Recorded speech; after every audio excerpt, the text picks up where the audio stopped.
Em estúdio para analisar a questão espanhola está Salvador Nobre da Veiga, João Ferreira Marques. Muito bom dia a ambos e obrigado por estarem presentes neste especial de hoje do Mercado Global. Salvador, começando por ti e perguntando-te que faças uma primeira reação a esta notícia do empréstimo europeu, como disse Mariano Rajoy, à banca espanhola.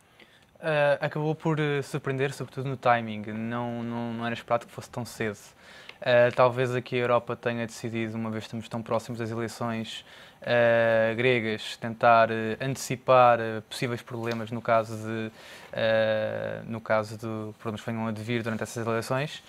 Mas aí coloca-se também agora que talvez com este resgate financeiro à Espanha possa, de certa forma, já ter acabado por decidir as eleições gregas. Portanto, um bailout acaba sempre por ter um sentimento negativo por parte do público e uma certa revolta por parte também dos cidadãos.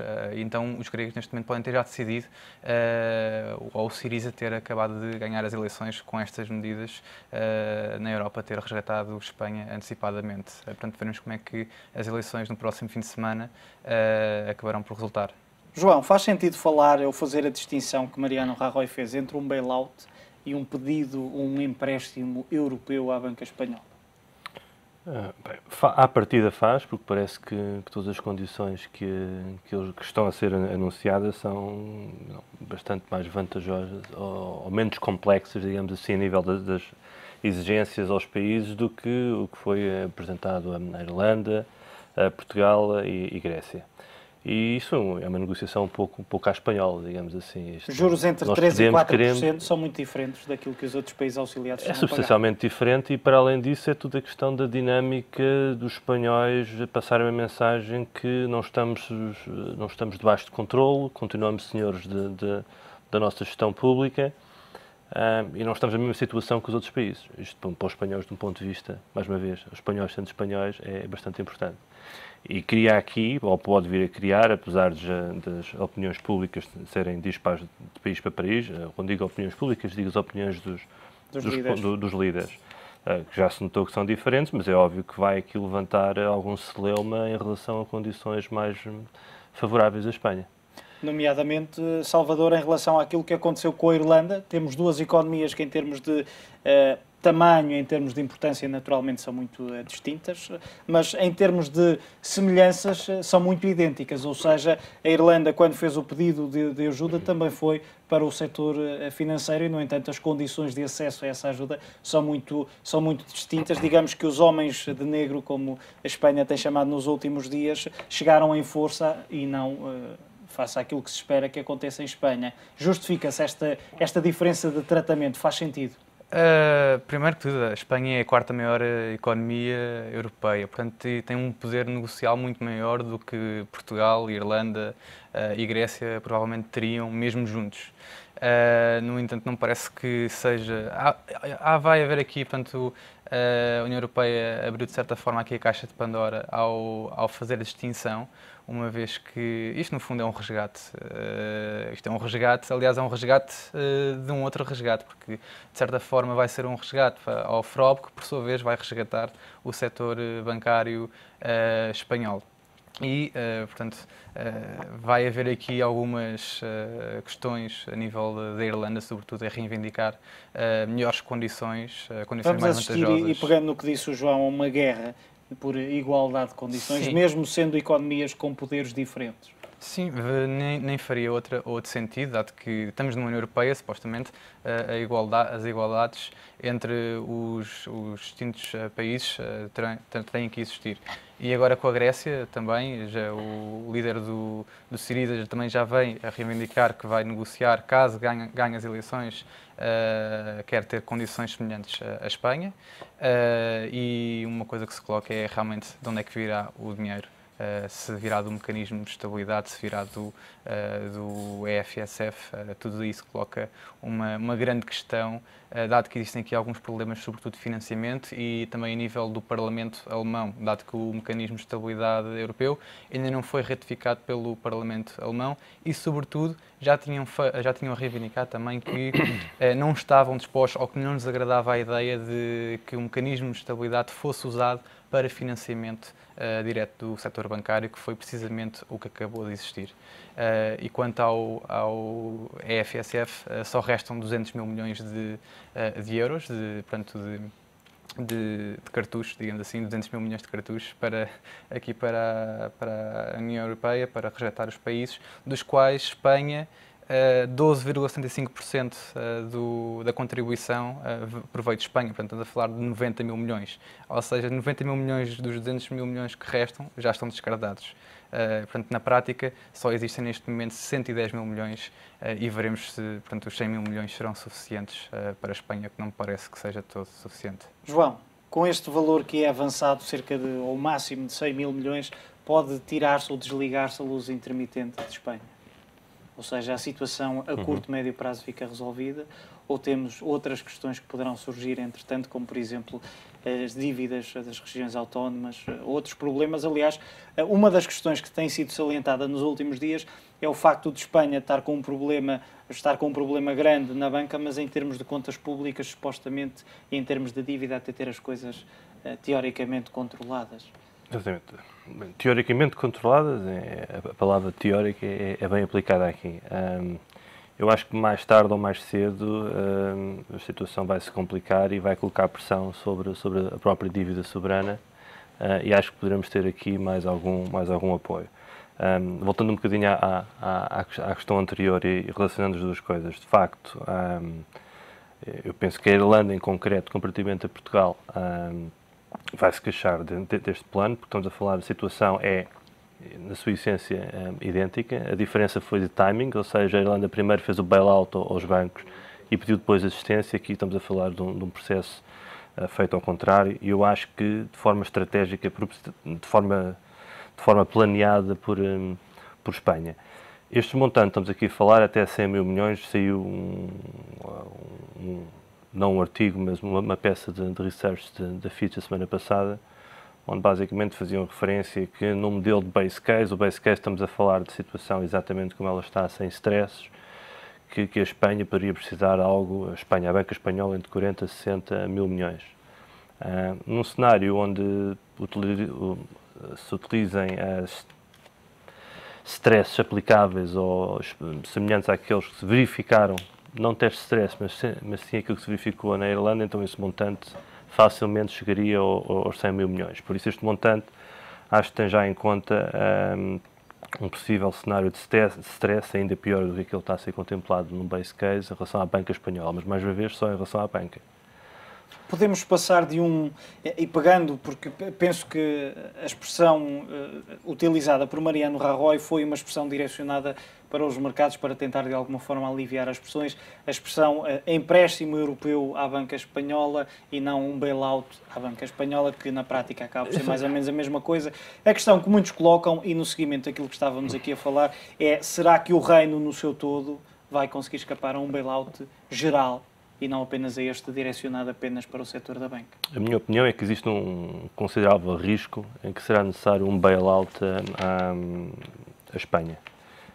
É óbvio que isto não está a ser discutido hoje, até expectável, ou não expectável, mas esperemos que tal não venha a ser possível, mas eu tenho, na minha opinião, acho que irá acontecer mais tarde ou mais cedo, tendo em conta principalmente o seguimento dos acontecimentos nos últimos meses e, para não dizer 2 anos. Não tenho grandes dúvidas.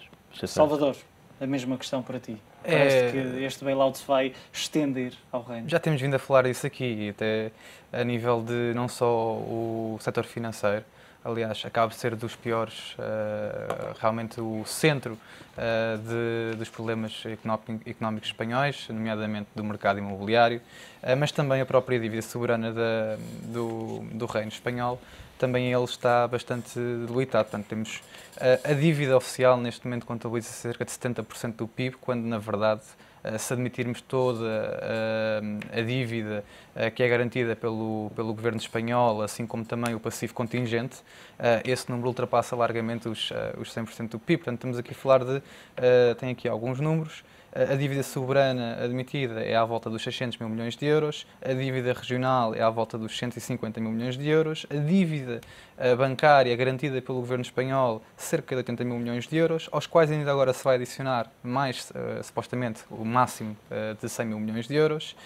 Ainda outra dívida de entidades corporativas também a rondar os 60 mil milhões de euros. E depois temos as responsabilidades no Banco Central Europeu, as responsabilidades nos fundos de estabilidade, que tudo isto amontou a uma dívida de 640 mil milhões. Portanto, tudo isto somado, vemos aqui uma dívida extraordinária para um PIB que é de apenas 1.100 milhões de euros, portanto, um PIB que está bastante menor do que aquela dívida e que face ao rácio PIB-dívida-PIB, que teoricamente está nos 70%, portanto, vemos aqui que é muito maior.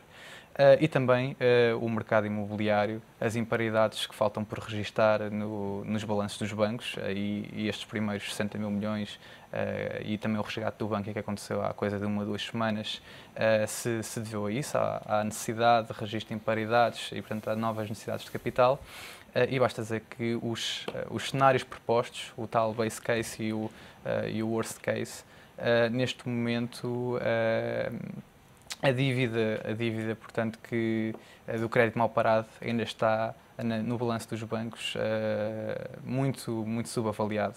Estamos a falar de o crédito mal parado, neste caso, está em 3%, essencialmente 3,5%, e fazendo uma comparação à crise imobiliária que Espanha viveu em 1993, o crédito mal parado atingiu os 6,5%.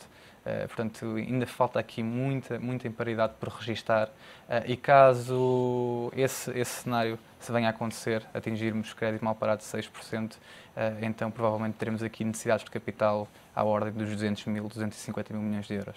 Voltando a distinguir, João, a teoria da prática, porque é importante nestes casos, teoricamente o acompanhamento externo vai ser feito, o acompanhamento dos parceiros europeus vai ser feito só para a banca. Parece-te que na prática e perante a atual conjuntura, com bastantes incertezas, com muitos recuos e poucos avanços, a Alemanha, por exemplo, vai deixar que apenas a banca seja mais supervisionada ou vai também dar o seu toque no reino espanhol? Não, vai dar, com certeza, vai tentar dar o seu toque no reino espanhol. Aqui a questão é que os espanhóis têm um apoio, digamos assim, a uma força negocial pela sua dimensão bastante forte, comparável com qualquer outro, não comparável com qualquer outro país. Por isso, nesse sentido, eles irão evitar. Nos textos, nos drafts que já temos vindo a ver, existe implicitamente algum tipo de controle, ou seja, que as medidas já tomadas estão em vigor, que fazem sentido e que terão que ser controladas e reguladas, ou seja, está implícito aqui alguma análise, algum follow-up para deixar uma porta aberta para não ser de forma clara dizerem que não vão controlar nada. Mas tenho a certeza que não vai ser, pelo menos nos primeiros tempos, nada semelhante ao que é feito em Portugal, Irlanda e Grécia. E isto por imposição de Espanha e não por imposição dos outros. Nos últimos dias, Salvador, vários económicos, nomeadamente o Financial Times, avançou que Espanha iria fazer este pedido no sábado, algo que acabou por acontecer. Houve pressões ou não? Como disse Mariano Rajoy, disse que não sofreu qualquer pressão, mas parece que houve algum tipo de pressão para fazer este pedido agora e, como já disseste, uma semana antes das eleições na Grécia. Eu penso que possa ter havido, daquilo que até mencionei no início, devido às eleições gregas, então seriam 2 problemas a enfrentar para resolver em simultâneo e coisa que com certeza os líderes europeus provavelmente não quereriam. Portanto, poderá ter aqui havido pressões por parte dos líderes dos países europeus para Rajoy aceitar algum resgate por parte da União Europeia, sobretudo para o setor bancário e também até porque as dívidas e as yields que estão a ser pagas no mercado primário neste momento são bastante elevadas e o spread também entre as obrigações alemãs e as obrigações espanholas estão em máximos. E, portanto, o prémio de risco muito elevado e a custar bastantes milhões para os cofres, para o Tesouro Espanhol, cada vez que demorasse mais tempo a pedir este resgate. Podia ter sido feito mais cedo este pedido? Podia, mas já se sabe como é que são os políticos e também os próprios, tudo isto em torno da questão da União Europeia, de evitar ou tentar evitar ao máximo estes pedidos e, portanto, é normal que se estendam estes períodos em que até que cheguem a um ponto de não retorno, então aí são obrigados a aceitar o resgate. João, mesma questão, fazia sentido evitar algumas das pressões a que se assistiu nas últimas semanas? Não faria sentido evitar as pressões, mas que elas existiram foram evidentes. A Espanha tentou evitar ao máximo, acho que mais por uma questão política do que, aliás, a semana passada, salvo erro, falámos da questão do Ministro das Finanças estar a dizer algo, enquanto o Rajoy diria outra coisa. As evidências já iam nesse sentido, a banca espanhola estava debaixo de muita pressão. Politicamente passaram-se aquelas situações de virem a público dizer que era necessário apenas X para recapitalizar a banca toda espanhola e o Bankia por si só ultrapassou esse montante em grande, aí cai-se no ridículo e perde-se a confiança dos mercados. Não que os mercados não soubessem os números, sabem fazer contas, mas quer dizer, quando os responsáveis políticos andam neste jogo de tentar, se não esconder, pelo menos empurrar o problema para a frente, aí eu acho que foi a partir daí que as pressões se tornaram mais evidentes. E pressões porquê? Porque basicamente, como já foi aqui feito referência, por uma questão também política, de eleições na Grécia, etc., para se criar aqui um clima de potencialmente maior confiança. Não sei se agora com os termos que estão a ser anunciados não vai criar ainda uma confusão diferente. Mas que houve pressão, eu não tenho com qualquer dúvida. Foi uma vitória, como diz Mariano Rajoy, este pedido de ajuda nas circunstâncias em que foi feito. O primeiro-ministro espanhol a dizer que foi uma vitória, aliás, para a credibilidade europeia, para o futuro do euro e para a estabilidade do sistema financeiro espanhol. É difícil de comentar este tipo de discurso 100% político, não é? Obviamente, isto se perdemos por poucos, etc. Estamos a falar essencialmente de um discurso político feito para isto era necessário. Para o espanhol ouvir. Para o espanhol ouvir. E não só, estão a colocar também pressão política nos líderes europeus. Nos líderes. Eu não tenho dúvida que parte dos pressupostos que estão a ser agora anunciados não tinham sido ainda aprovados. Isso vem da parte dos espanhóis a dizer que isto é assim que vai acontecer e tenho as minhas dúvidas que todos estes termos tenham sido acordados. Mas basicamente estão também a colocar pressão no exterior. Salvador, no meio de toda esta confusão, Portugal pode pedir ou faz sentido que peça uma renegociação, peça novas condições para o programa de ajustamento? Bom, seria, a nível de risco moral, a própria União Europeia abriu as portas a isso mesmo, ao fazer a distinção entre os vários países. Mas, como dizias, os pesos são diferentes e depois, na prática, as medidas aplicadas também. Lá está, aí vem o poder negocial do tamanho da nossa economia, mas que faz sentido, faz. A Grécia já o fez em março com a swap da sua dívida, provavelmente terá um novo default a curto prazo ou até mesmo a médio prazo. Isso em questões de timing não sabemos ainda, mas de qualquer jeito fará todo o sentido. Agora não quer dizer que os líderes europeus estejam receptivos a isso mesmo. João, faz sentido? Portugal tem algum tipo de capacidade para argumentar nesta altura? Eu acho que irá ter apesar dos temas serem diferentes, e por diferentes entendo aqui o tipo de bailout, digamos assim, estamos a falar do bailout ao sistema financeiro e não à economia em si, às finanças públicas. Eu acho que depois disto estar claro, e acho que a posição, pelo menos o que só viu hoje, é que não vai ser pedido nada, mas estamos a falar de, mais uma vez, isto são mensagens políticas, neste caso, tanto para dentro como para fora, mas acho que assim que os termos estejam assentes e claros, que se beneficiarem claramente a Espanha, todos os outros irão beneficiar, porque não irão ser tolos, digamos assim, e ficar à espera. Os gregos, de um ponto de vista, a situação está extremada, o que também perdem alguma credibilidade, não é um ponto tão positivo quanto isso. A Irlanda, por outro lado, que tem feito o seu trabalho de casa, é quem tem uma situação em tudo idêntica no fundamental e no que esteve na base ao bailout. Acho que irá puxar, com certeza, para condições semelhantes. Eu não diria mais favoráveis, diria em tudo semelhantes ao que Espanha terá, e depois Portugal só terá que calmamente beneficiar e pedir, porque aqui o ponto importante é realmente a dimensão das economias são importantes para negociar, com o seu poder negocial, mas a partir do momento em que, e que foi falado já aqui há algum tempo, quando começássemos a falar de Espanhas e Itálias, as exigências se tornariam diferentes, aí os países mais pequenos colam-se aos maiores. João Ferreira Marques, Salvador Nobre da Veiga, muito obrigado pela vossa análise.